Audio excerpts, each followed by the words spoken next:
maybe did you want to start by telling me a little bit about yourself? I only really know basically your name and what you study. Sure thing. You already know my name, but I'm Renata. I am here at UVic for my first year of engineering.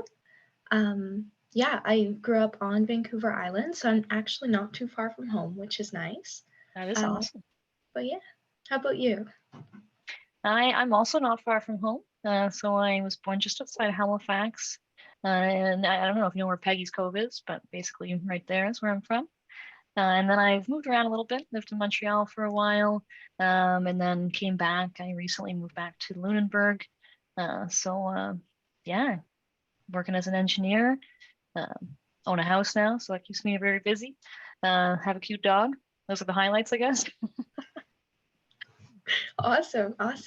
And you were a Schulich Leader from which year?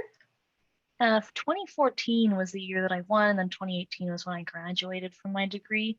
And that was, of course, at the University of New Brunswick. Really exciting. Awesome. So I guess we can talk a little bit about your university experience to start with. Sure, yeah. It's really like it feels at the same time like it was just yesterday, but also like it was a totally different lifetime. And if I had to describe it in one sentence, it would probably be that it really is the experience of a lifetime. Like there's nothing else like university. And that's probably cliche to say, but it really is true. Like the friendships that you make, the kind of lifestyle where you're really just learning new information like every single day. Yeah, it's stressful at times with exams. In my case, I pretty much always had an exam on the last day possible. And it was always like no exams, no exams, and then all of them at once. So I do remember the stress, but honestly, those memories fade way faster than the positive memories. I'm really grateful for the university experience I've had. I know it's not the same for everybody at university, but University of New Brunswick really was a fantastic place to go to school, especially for engineering. I think as somebody who now works with a bunch of other engineers, but I also hire engineers. I have several engineers who work on my team. I think that I can confidently say that UNB is one of the best engineering schools in the country. We produce a lot of really great engineers, and I think that's partly because of the unique opportunities you get when you go to UNB. Some of my favorite parts from my university experience, definitely my friends. I'm actually going to go visit my my friends from university in St. John this coming long weekend, so it's very well timed. But at the school, you've probably never been to the UNB campus. Not many people have, but it's a very like it's all together. Not like some other universities where you have buildings kind of sprinkled across the city. It's a very like self-contained, almost like ecosystem. And as a result of that, and also a result of the work of the staff at the university, it was a really strong community. I had no friends going to UNB, none of my friends from high school, so I had to kind of start from scratch, but it was very easy. I started out probably first week in residence in Lady Beaverbrook residence, definitely the best residence. I might be biased, but and I'm still friends with all of those folks today. And that's really exciting. Yeah, university is definitely this is only my first year, but so far I've definitely found that it's like a very different, very unique experience. And I can sort of relate to what you're saying with the sort of closed campus where everybody's sort of together, because UVic's also like, we're a relatively small campus and it's all sort of in one place. And yeah, it makes it really easy to like connect to other people, I think. Definitely. And another thing I loved about UNB's campus is I'm a real sucker for architecture, and that's why, I live in Lunenburg, right? But UNB's campus, it really, like, especially Lady Beaverbrook residence, it's like something out of Harry Potter. Like the old, kind of wood walls, the stately paintings of former chancellors of the university, the ivy growing on the outside of the building. It was a very, very immersive experience. Yeah, for sure. I guess my next question would be, what sort of challenges have you faced at university, or what you thought were your biggest challenges? Ah, that is a good one. Um, I would summarize this with the statement, and it really is a true statement: when it rains, it pours. So, and I'm sure you've probably already experienced this in your first year of university, that sometimes all your professors just put all of their same exams on like the same day, or you have a bunch of projects due the same day, and then you kind of have to almost like triage your ability to study, like what's going to be most urgent. And then there were other weeks where it felt like there was nothing going on. So I think the challenge of kind of dealing with those like acute peaks in stress, that was probably um, what hit me most, especially in my first year. And then kind of towards the end of the university experience, the challenge became trying to convince myself that it was all going to be worth it one day. It definitely was, spoilers. But at the time, when you're, short on sleep, when you're stressed, when you're struggling, it can feel hard to believe that, like, yeah, it is going to pay off. So there was a couple, conversations with myself that I remember over the years where I just had to like sit down and say, "You can do it, Sonja. It's gonna be worth it. Just, a couple more years, not just one more exam." And yeah, it was. So, Absolutely, that's definitely fair. Do you have any tips for new students entering university based on your experience? this is there's a lot of answers to this question, and I thought about it for a little while, and I think the biggest tip I could give is to not put too much stock into what specifically you studied or what specific university you went to. I remember in my first year, especially in engineering, I felt so stressed, like making like, how do I pick the right engineering discipline? Or maybe, maybe it's not even engineering. Like, would I be happier as a pharmacist? Would I be happier as an architect? And I was so stressed about that before I went to university and even during. And then when I was graduating, I was similarly stressed. It's like, well, what if I, pick the wrong company to start my career with? Like, what if I don't like, this industry? What if I would have preferred that industry? And I can say now that I've been working for almost 5 years, it really doesn't matter that much, especially in engineering. Like, what you're getting from university is a ability to learn very complex information in a very rapid timetable. You're learning how to be organized, you're learning how to be responsible with deadlines, you're learning how to communicate, technical writing, presentations, and all of these types of skills. They're very applicable. And now, I've hired people with physics degrees, with engineering degrees. I've even hired some people who didn't even go to university, but just had the right, kind of work experience and background. And that's what I would pass on to university students, that once you enter the workforce, it's going to be your experiences and your capabilities that matter much more than the fancy piece of paper you get from a university. And I think the only exception to that would be if research really is your passion and you have, just a burning desire to be on that cutting edge of science, then, university is definitely going to be what you study, of course, is going to matter a lot more. But if you're more the type that wants to get out in industry, then don't worry too much about what specifically you study. For sure, yeah. I definitely had a hard time with that as well, sort of trying to figure out, oh, what kind of engineering do I want to specialize in? I'm going to have to figure that out for next year. But uh, yeah, definitely something to think about. But I have realized that I have a little bit more time than I thought initially, So especially you if you start out like sort of in an area that you enjoy, and then you can just branch out from there, I think. You definitely can. And for engineering, for the first 2 years especially, even the third year, it's very similar across programs. Like, I lived with four people when I moved out of residence, and we were all in engineering school, but we were all in different disciplines of engineering. And we had some electrical, some mechanical, even a software and a civil engineer. And across us, especially chemical, electrical, mechanical, there was very Mm. little difference in the courses that we took until the fourth year.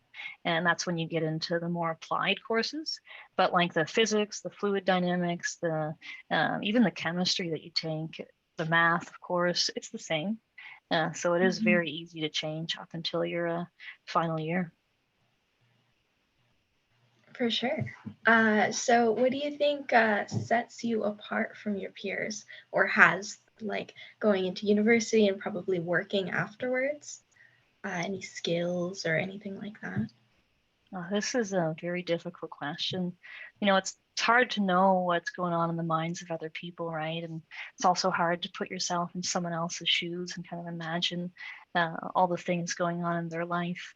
But from my, that being said, from my limited perspective of just my own brain, um, I would think it was maybe my ability to think very freely and be independent. And that's definitely something that came from my parents.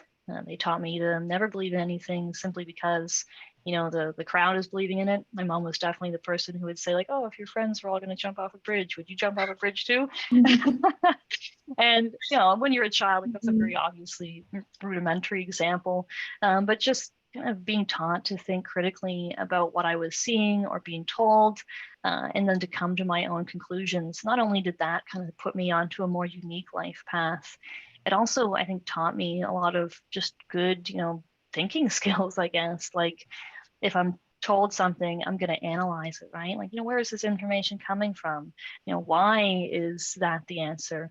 I was also one of those kids that asks their parents, why? Probably drove my mom crazy. But thankfully she did stick with me.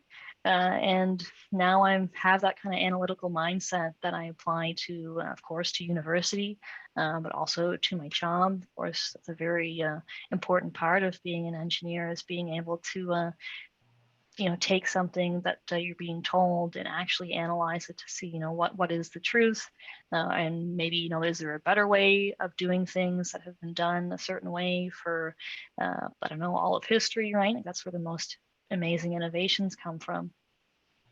And I think as well, part of that, mindset of not just believing in what I was told or doing what the crowd does, it had the additional effect of instilling in me a sense of responsibility to just pursue an ever expanding understanding of the world. Like, I don't take any piece of information that I'm presented with for granted. I always want to, if I encounter something I've never heard of before, I want to understand it more. And I kind of sum this up with the saying that a wise woman told me one day, which is the fact that every day is a school day. And it's true. I learn new things every day, not just at work. In fact, oftentimes just from living life and trying new experiences. And if you combine that mindset with a heavy dose of willpower, you'll probably end up somewhere like where I am. For sure.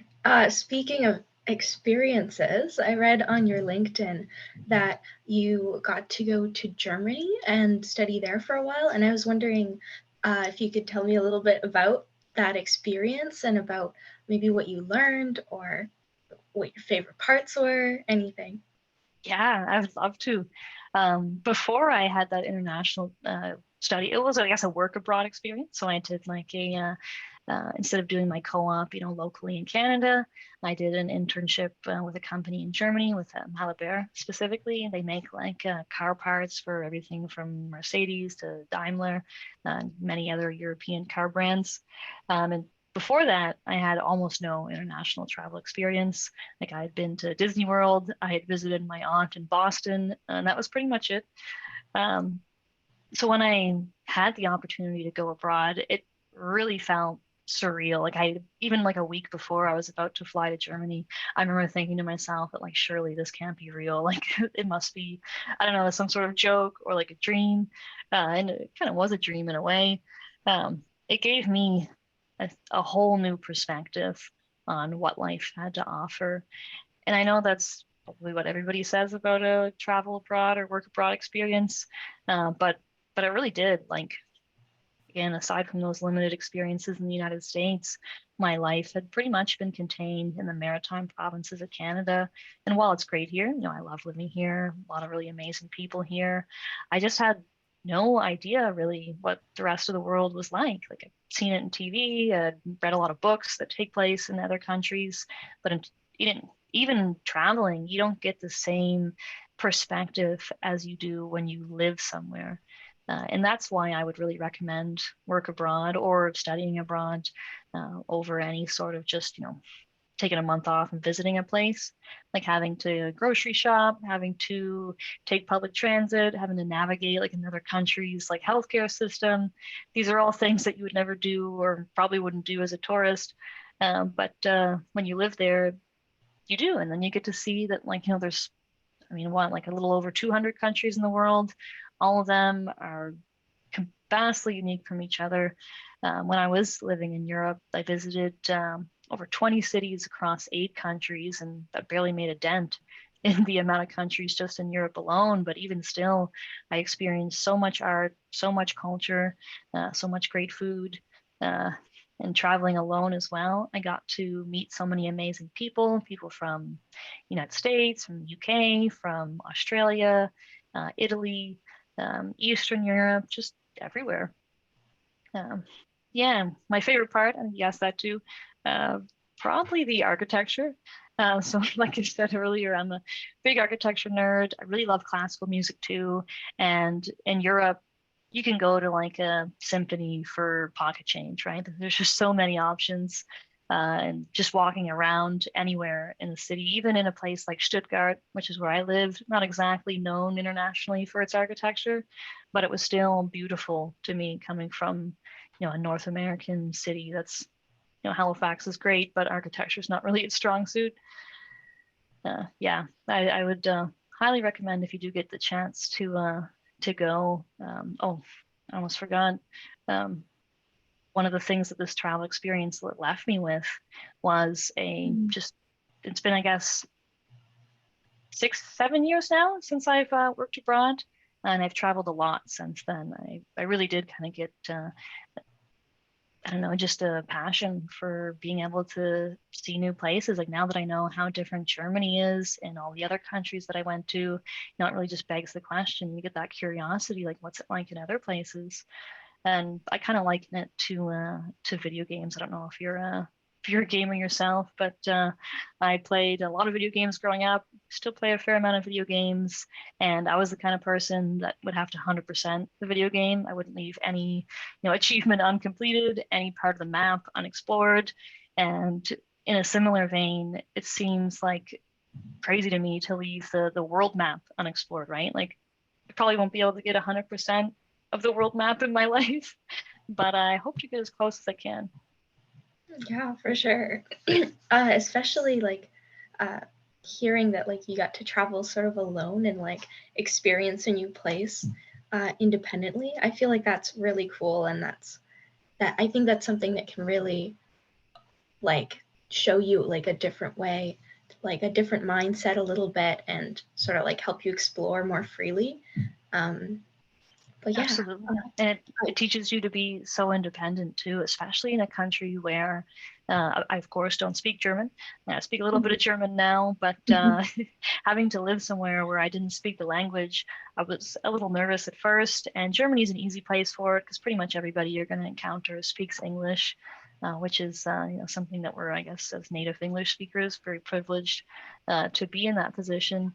But while I guess I did, live on my own outside of my parents before going abroad, living on campus at university, it's kind of like training wheels for being an adult. But when you're actually living, thousands of kilometers away from your parents or anybody else that you've ever met, quite literally, it's yeah, a whole new kind of level of independence. And I of course, was able to handle it, and I had a lot of help from my university and my roommates in Germany too. But I think that experience has been formative for my adult life. Part of why I was so willing to move to Montreal when I graduated. Similarly, I don't really speak French. I, again, speak a little bit more French now, but at the time, I was barely able to read like a first grade reading level in French, and I felt no worries at all moving to a city that I didn't speak the language. I was confident that between a combination of guesswork and charades, I would be able to get by and, of course, learn while I'm going. So I definitely recommend if you do get the chance to work abroad or study abroad, absolutely. Like, when are you going to get the opportunity to basically get paid to live abroad, right? Absolutely, yeah. Sounds like a really exciting time. Um, I guess going from that, were there any other co-ops that you did, and what you did there, whether you enjoyed them? So I definitely did enjoy my other co-ops. I did, aside from the work term in Germany, I did two other co-ops, both of them with Lockheed Martin, my current employer, and one of them was particularly excellent. It would have been my last co-op before graduating, and it's probably what led me to, in part, to apply to work for Lockheed full time afterwards. But Mhm. in that co-op, I worked on the Ramses antenna. It's an electronic warfare sensor on a ship.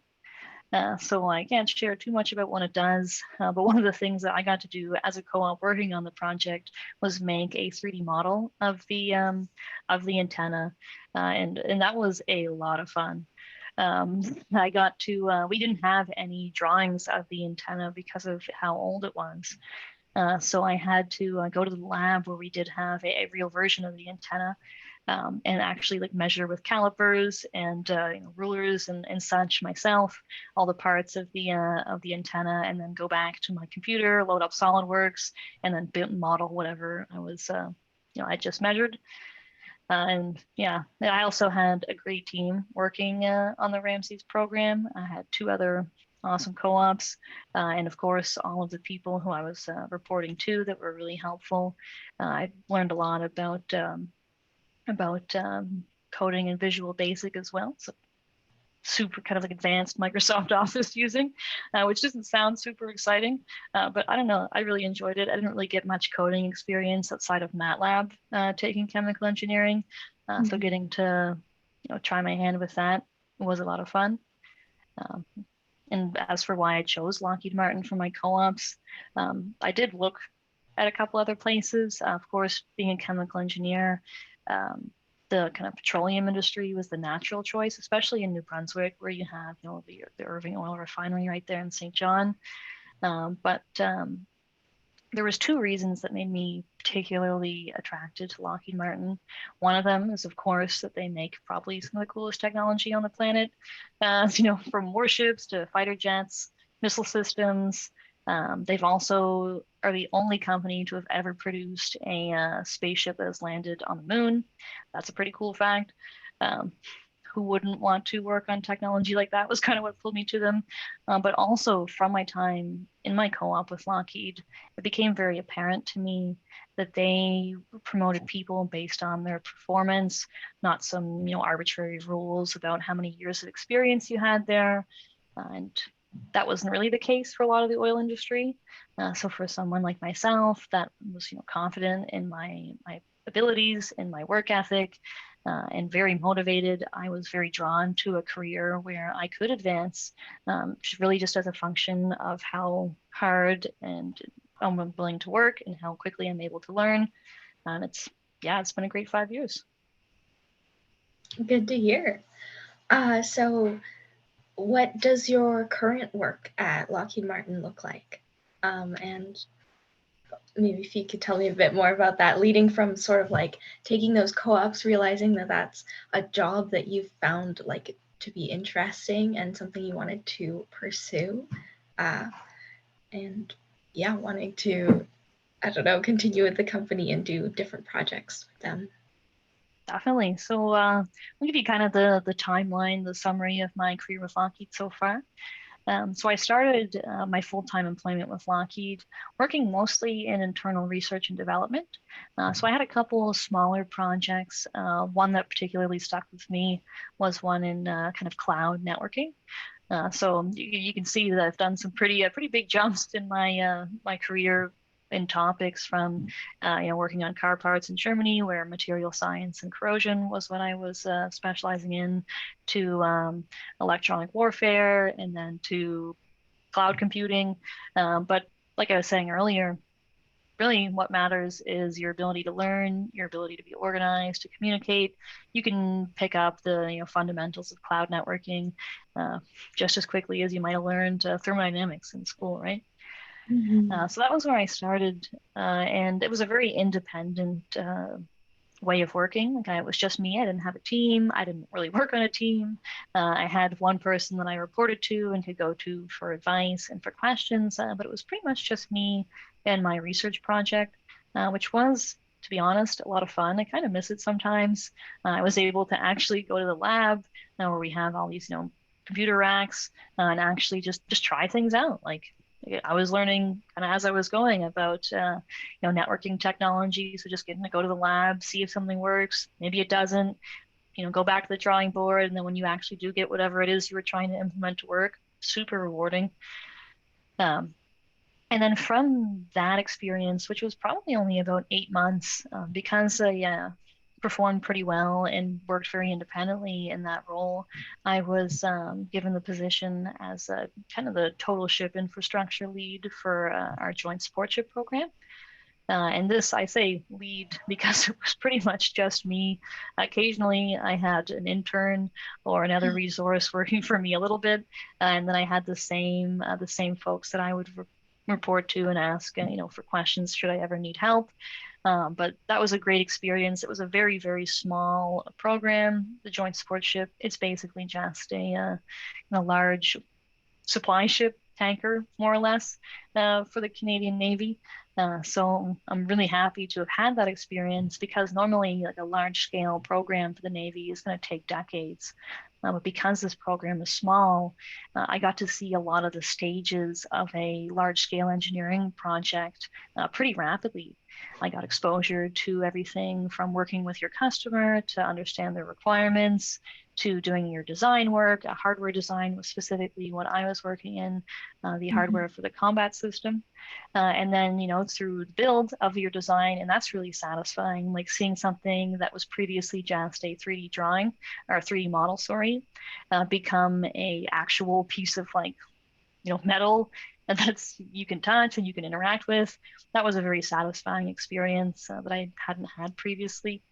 And then, kind of finishing that project out where you go into the testing, troubleshooting. That's another really satisfying part of my job is when you either encounter maybe something failed a test, or maybe the customer makes a change request for some new capability they want. Being able to just sit down and, come up with a solution that works and then kind of solve those problems. That's very rewarding too. And that kind of leads me to my current role with Lockheed Martin, where I am still working in the total ship infrastructure area, but now I'm the technical lead of a system on the Canadian Surface Combatant program. That is the largest largest shipbuilding program in Canada's history. So it's about as large and complex of a engineering project as you could have to work on. And that is probably the greatest challenge that I've had so far in my career. When you have a project that is that large, the amount of project management skills you need to have, the organization, the collaboration skills, it kind of grows exponentially. Like if you make one change to one part of a system that large, it just kind of ripples out to all of the parts. And it's a lot to manage. So that was kind of the what I've been learning the last year or so is more leadership and project management skills. And to be honest, when I first started my leadership position at Lockheed, I wasn't really sure if I was going to like it. I think this is common to a lot of engineers. Is you love the technical work so much, and like I was saying, like actually getting to go to the lab, that's a lot of fun. And I don't know if I was like brainwashed in engineering school to not like project management and business stuff, but I definitely had a more kind of negative perception of it. Like it's all spreadsheets, it's all, Microsoft project, Gantt charts, meetings, emails. And there definitely is a fair bit of that. But what I didn't expect was how rewarding it would be to have, people that you kind of take under your wing as, their leader, and you get to watch them kind of grow into their role. You watch them learn new skills. Or one of the things that I particularly enjoy is making sure that people on my team are doing tasks that are actually aligned with what they find to be interesting and rewarding. And then when you hear back from a team member that you could tell was a little bit, disengaged at work or unmotivated, and they tell you like, hey, since you gave me this new task or since I joined your team, I'm feeling really, motivated at work, or you can just see it in the way they talk or the way they interact, that they're happy. Mhm. And I don't know, I didn't expect that human touch to be so rewarding. I'm going to university now, and I've had like on a smaller scale like a bit of that experience where you have students who are like still in high school and they're interested about like what the university looks like, or they're looking for like advice, like what should I go into and things like that. And I also really enjoy that. You just get like you get people coming and asking you questions, and you can sort of give them a bit of your input and just share some of the knowledge that you have with them, and yeah, sort of like set them on whatever path they're going, even if it's not something very similar to what you're doing. You can sort of help guide them to the place that they want to go, which is I find that really exciting. Absolutely. I would even liken it to to go back to the video game example. I kind of liken it to being a Pokemon trainer. I don't know if you've ever played Pokemon. Uh, but I have a team of about 9 people, so a little bit more than your usual Pokemon team. But there is a lot of similarities. Like I noticed that everybody has so many different strengths, weaknesses, and they do change over time. People do constantly learn and grow. But when you're pulling a team together, just like in Pokemon, you don't want to have a bunch of people who are identical. You want to have somebody who's particularly gifted or interested in, you know, every aspect of your job. And for my position, that means that I have people who have a background in mechanical design. I have people who have a background in, software programming, in, kind of networking, cybersecurity, and all these different areas. And seeing, not only how they all excel in their own domains, but kind of like the cross-pollination between team members is really rewarding too. Like I didn't really know much at all about cybersecurity before I had this one guy join my team who's an expert in cybersecurity. He has almost as many years of experience as I do years being alive, and, and getting access to the wealth of knowledge that all of the people on the team have and sharing it with each other. That's been a lot of fun too. Mm. Yeah, absolutely. It sounds like a good time. And I feel like that's another thing that I really like about engineering is that you can take all these like different disciplines and you put them all together and you work on a project, and you can make something like greater than the sum of its parts, because it involves so much different expertise different from different disciplines just coming together. Super exciting. Teamwork Absolutely. is And, great. and that's one of my favorite things about Lockheed Martin too, is like, I mean, could probably spend a whole podcast talking about all the things that Lockheed's invented over the years. But everything from fastest plane ever made to like the spaceship that I mentioned earlier, and of course the Canadian Surface Combatant that I work on. It's like a project of that scale. You really do have to pull on every discipline of engineering, and it's a lot of fun getting to work with all those different departments, like electrical engineering, even like the corrosion material science background that I have comes in handy every once in a while because, well, you're on a ship. Everything on a ship's going to corrode, right? So, and with working with a company that does these really huge projects and many different types of huge projects, there's so many opportunities to move around if you do come across an area that you are really interested in. And like I kind of alluded to earlier, cybersecurity is one of those areas for me. And now that I've kind of been exposed to it and I know a little bit about it, I'm learning that it's actually pretty interesting. It's a pretty big departure from the more physical world of chemical engineering.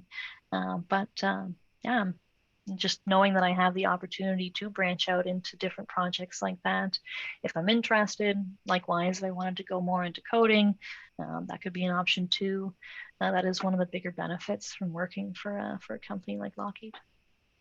For sure, you can branch out a little bit, try new things. Uh, I always hear like the term like lifelong learner being tossed around, and I feel like it very much sounds like that. Like you get to try different things, and uh, like I don't know. I'm sure you could even like switch and like go into something else if that's something that interests you. So that's really awesome. Absolutely.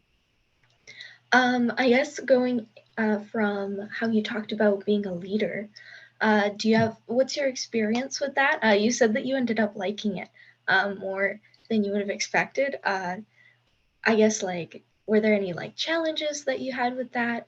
Um, or is there somebody that you look up to who you think is like a good leader and that has helped you develop your leadership skills? Or Definitely. I was I was very lucky with who I ended up working for when I first started at Lockheed. I don't know if Gabby's gonna watch this, but if he is, he was my manager when I first started at Lockheed, and he was a real a champion of my career, and yeah, I'm infinitely grateful for that. Like having somebody who believes in your ability to perform and your ability to learn, that you can't understand how valuable that is. And now I myself am a mentor at Lockheed, and I'm very passionate about passing that forward because of how instrumental it has been in my career. Um, but there were definitely some challenges early on. Like one that I struggled with, I know a lot of women in engineering do struggle with this at some point in their career, was imposter syndrome. Since I was so young, when I was put into a technical lead position at Lockheed, I would occasionally doubt myself and be like, am I really deserving of this position? Like, what did I really do to, you know, get here, right? And that kind of goes back to what I was saying earlier about how you only really know what's going on in your own mind, right? So it's easy to tell yourself in certain times that you're not that special, that you're not, smart, hardworking, whatever it is. And, of course, those things are probably not true. But that was something that I struggled with early in my leadership role, and having people like my manager who really, believed in me, and people that I could talk to when I was feeling, nervous about like if I really could do something. That was very valuable for sure. I would say one of the things that kind of surprised me early in leadership was how important soft skills are, and also how difficult they can be to develop. And that kind of goes back to that comment about how, engineers, I think when you come into school, you're very biased towards how important technical skills are. mm, But I've seen now that I've been a leader for a couple years, that I've, interviewed people, I've, mentored people. I see that if you take somebody who graduated from engineering school or even any like related degree, maybe you need them to learn how to code in Python, or you need them to model in SolidWorks, you could probably send them on a week-long course and they would come away from that knowing everything they needed to know, right? Like it's very easy to teach somebody who has that background in, analysis, in engineering, in STEM. You can teach them almost any set of technical skills that you might need if you have a new position or a new program or whatever that opens up. But how do you teach somebody soft skills? Like, how do you teach somebody to be empathetic, to communicate in a way that is always aligned to what their audience is? How do you teach somebody to watch out for the little nuances and behavior of the people that are on their team that might tell you that they're, feeling burnt out, or that, maybe they're hungry for something more? Um, there are some really great courses that you can take in soft skills like that, but not nearly as many as you can take for technical skills. And it was through talking with my manager and my mentor that I did have at Lockheed about this question of, the value of soft skills. That was part of what made me realize that I think leadership is where I want to take my career, because I did happen to have the skills that they were looking for, and I undervalued those soft skills, but I see now that I was wrong to do so. And some of those skills that I would say, if you are interested in becoming a lead, whether it's a technical lead like myself, or if you want to go like a full project management type route, some of the skills that I think will be really important are seeing the bigger picture. Now, that's one that we need people who are going to be in the details, for sure.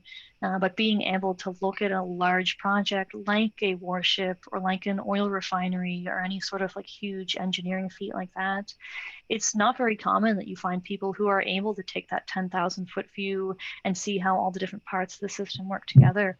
And that's going to be really important if you want to be a lead, because as a leader, your job is kind of understanding how everything fits together and how you need to guide all the different, parts are orchestrated, if you will, to get to whatever your goal is. It's very key. One of the other key skills I would say is being self-aware and open to feedback.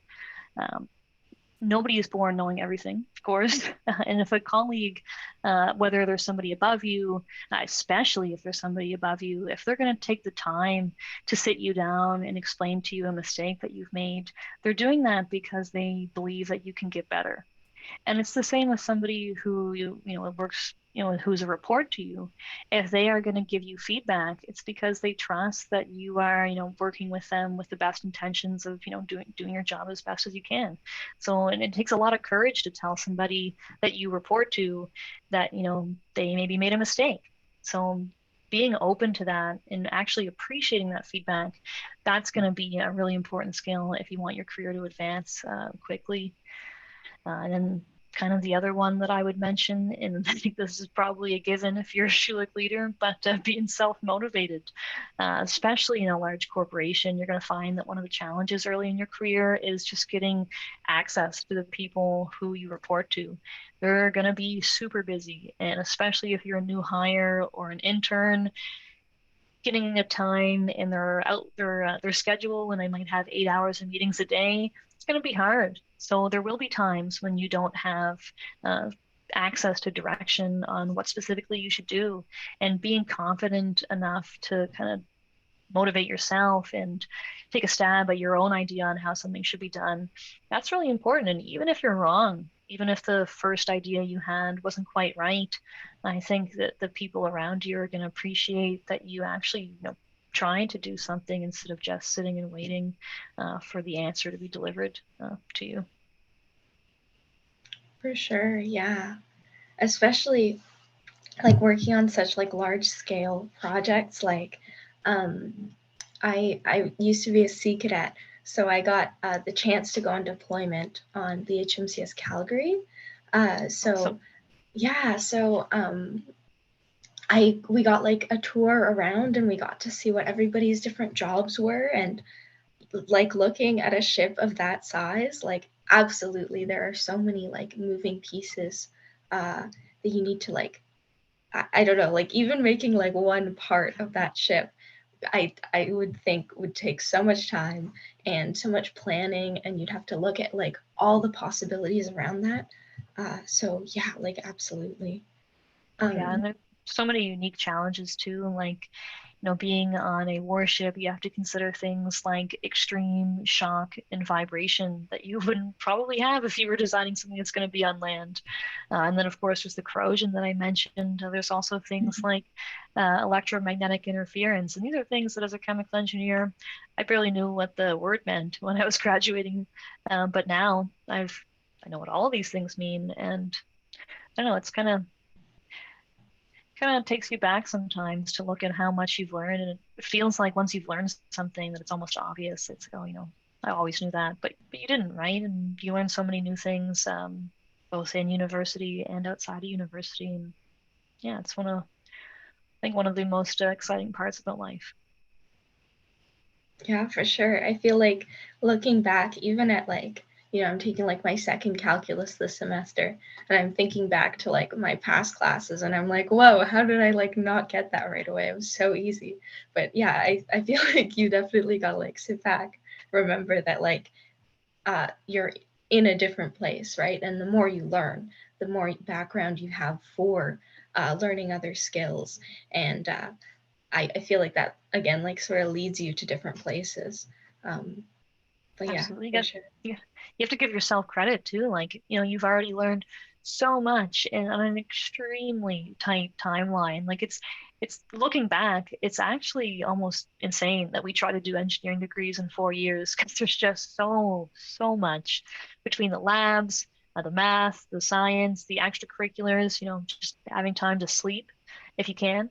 Like I know students are, and I see this when they come and do their internships, for people like me, they're so hard on themselves. And I remember being that student who was really hard on myself, who would beat myself up over the tiniest mistake. Or, you get one question wrong in a midterm, and that's what you focus on, not all the questions that you got right, or all the questions that a couple months ago you would have gotten wrong, but you've already learned all the answers to. And I guess that would be another piece of advice if I can throw that in. Is don't forget to congratulate yourself. You're, doing so much in such an incredibly short period of time. Like I said, it's going to be nothing like that in your life. And if you can make it through something like an engineering program, I think you're going to be fine in your career. For sure. Um, Coming back to, I guess, uh, your LinkedIn page, I saw that you had written that you're the youngest person in Lockheed Martin's history to be promoted to technical lead, which is a huge feat. So again, like what sort of like things did you do? What sort of skills do you think you had? And how did you like promote yourself, I guess, in a way that led you to that? Well, that is another very tough question. I think part of it was probably being very comfortable and willing to acknowledge when I didn't know something, to ask for help. And kind of the second side of that is I was very organized with the notes and information I would take down, because I was aware of how important the time of my leads were. And I didn't want to ever ask the same question twice. And I think through that, I was able to learn a lot of information very quickly. And I was also lucky, like being able to be on that joint supportship program where I got to see so much of a kind of like a condensed engineering project like that. I was able to, talk to people who worked in the design of our consoles. I learned a lot from those folks, because I don't really have that much mechanical engineering knowledge, or I didn't at the time. Or Mm-hmm. getting to talk to people who worked in integration and test and every other part of the program in between. Um, I think that the combination of just having that opportunity and just, yeah, I think in general, one of my greatest strengths has been my ability to learn quickly. And that's kind of evidenced by my ability to go from something like chemical engineering to the defense sector, a little bit of material science in between there. That's been very key. That, um, of course, people like Gabby, like my mentor, like other great colleagues I had at Lockheed, and they're very beneficial to enter a company that has a really good culture of helping each other out. So, if you do have a question, you're not going to get people, telling you to leave their office. Or I guess in today's day and age, they're not just going to end the Skype call. You're gonna. I was lucky that people were willing to indulge my questions.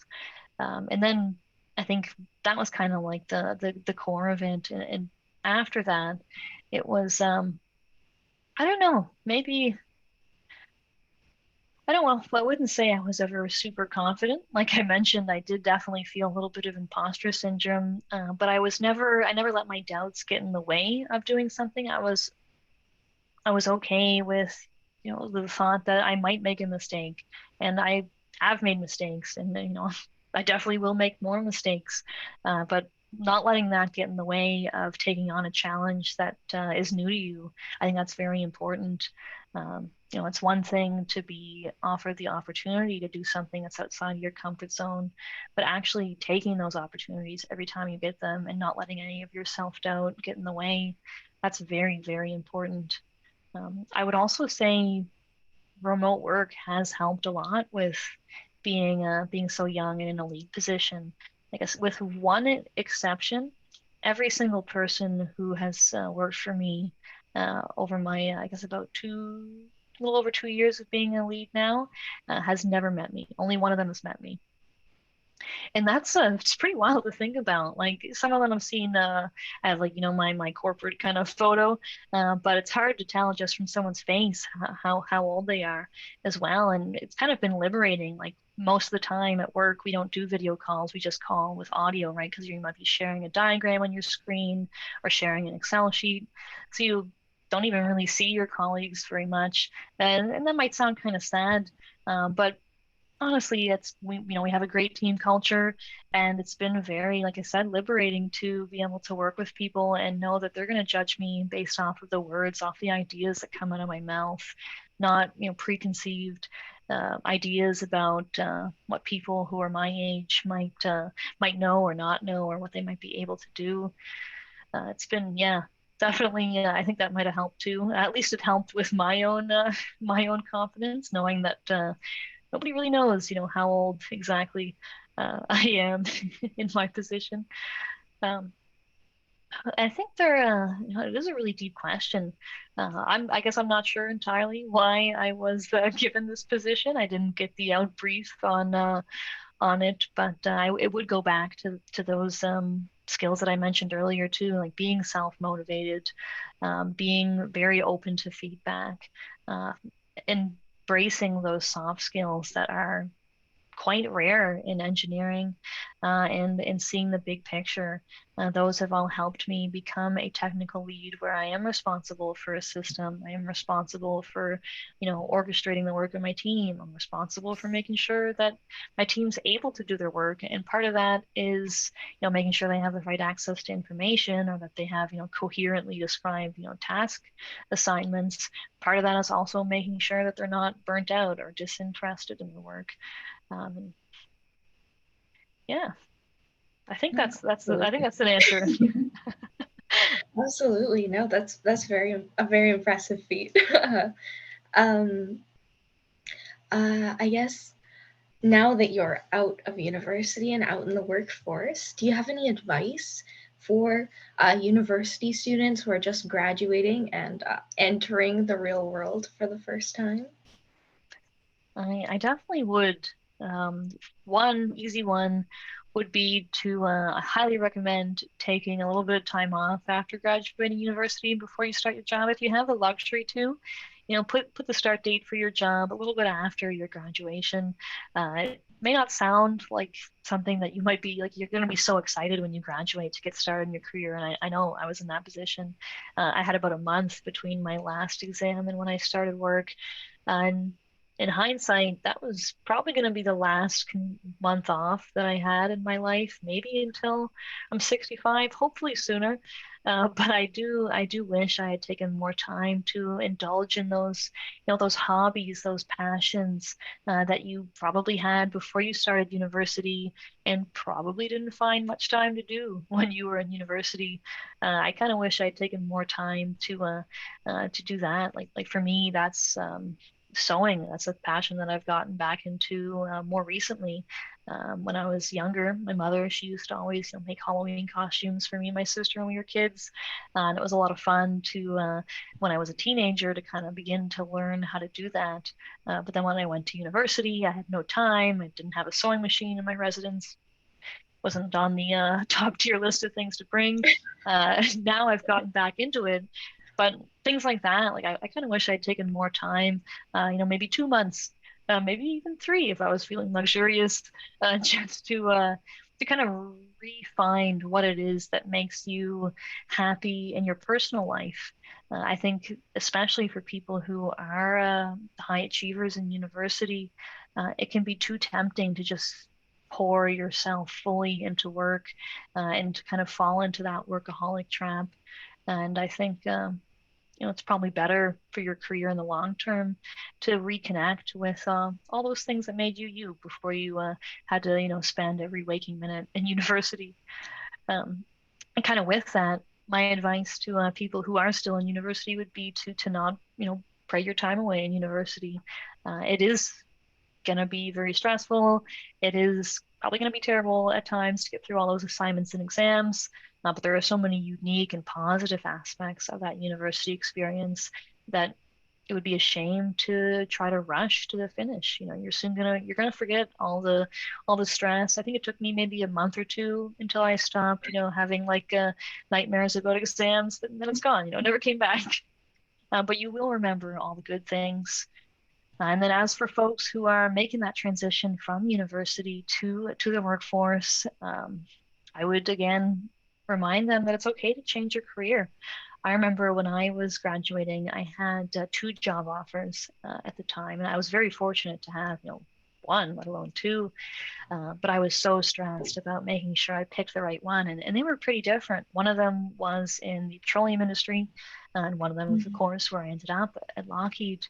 And I had many calls with my parents, kind of, like trying to like get their help on like what should I pick.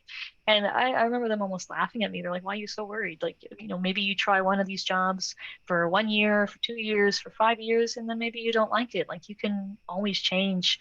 Um, in hindsight, that's should have been obvious, but at the time, I was so anxious about making sure my first job was in like the industry that I would have been happy with for my whole life. That I don't know, it felt like a very grave decision at the time. And kind of building on that, I would also recommend if you are, entering the workforce, to try to go outside of your comfort zone. Like if you are applying for jobs and you look at the uh, description of the responsibilities or the experience that they require, and you're thinking to yourself, like, oh, I meet 90% of those or 80%, but not the other percent. So maybe I won't apply. I might not get the job. Like, do it. Absolutely apply. Like, it's only going to be like at most maybe a couple hours to write up a resume or just really touch up your resume, cover letter, apply. In worst case scenario, you're not going to hear back from them. And that's no different than if you didn't apply, right? And I For sure. Yeah, like the probably worst thing they can say is no. exactly. And if you never try, you'll never find out. If I could go back in time, I probably would tell myself to, apply for those jobs. Maybe the job was asking for a mechanical engineering degree and you have a chemical engineering degree. Well, don't worry about it. Chances are, as somebody who's helped write, job requisition ads now, um, oftentimes I'm at a loss for what specific, skills. Like there's so many skills that could be useful in the workplace that likely the person who wrote the job ad, just picked the ones that came to their head in that particular moment or that particular time. It's not really going to say for sure that if you don't have all of those things that you're just going to have your resume, immediately thrown out. So yeah, don't be afraid to apply for a job that you don't think you're perfectly qualified for because, you're as evidenced by your ability to complete your degree, you're very capable of learning. So, take the plunge, go for it. Absolutely, yeah. Thank you for the advice. I guess to wrap things up, do you have any sort of future plans? What are you looking at doing from here on out? Are you staying with Lockheed Martin? I'm assuming so, based on what you've told me. But yeah, any plans for the future? Yeah, definitely. I think I will stay in the defense sector, maybe for my whole career, definitely for the near future. I'm very invested in the work that I do on the Canadian Surface Combatant, especially in, Mhm. the kind of era we're in now with, increased global insecurity and, kind of a deterioration of a lot of that peace that maybe we took for granted over the past couple decades. I think it's never been more important to be in the defense sector, and I'm happy to be working on such a program like the Canadian Surface Combatant. It's probably going to be a better part of a decade before I see the ship built, and I definitely want to hold on until at least that point. It's going to be very rewarding to see the ship hit the water one day. I'll probably stay in leadership. I do find it to be way more rewarding than I ever thought I would going into it. There was a brief period of time where I was debating asking to go back to a purely technical role, and I'm happy I didn't because I have, I think, grown a lot more as a person too. Outside of work, I'm I've often debated perhaps taking a master's one day, maybe in a more like business administration capacity. Uh, when I first graduated from university, part of my mind thought I was going to go to law school, but now that I've had more exposure to government regulations, I think I'll probably pass on that one. Um, and in my personal life, I'm really excited to renovate my attic. I was a big home and garden TV fan growing up. I remember watching all the home reno stuff with my mom, and I'm very excited to finally get to do it myself and to add some more space for my friends to come visit. So that'll be very rewarding. Awesome. Well, thank you so much for talking with me. It was lovely meeting with you, and yeah, best of luck with your career at Lockheed Martin, and hopefully you can get that ship in the water soon. Yeah, I can't wait. It was great to talk to you. I wish you all the best in your school. It's a very, very exciting time. And if you do ever, have any other additional questions, or if you want to, I don't know, get a second opinion on anything, please feel free to give me a call. I'd be happy to chat. Sounds good. Thank you so much. So, well, thank you.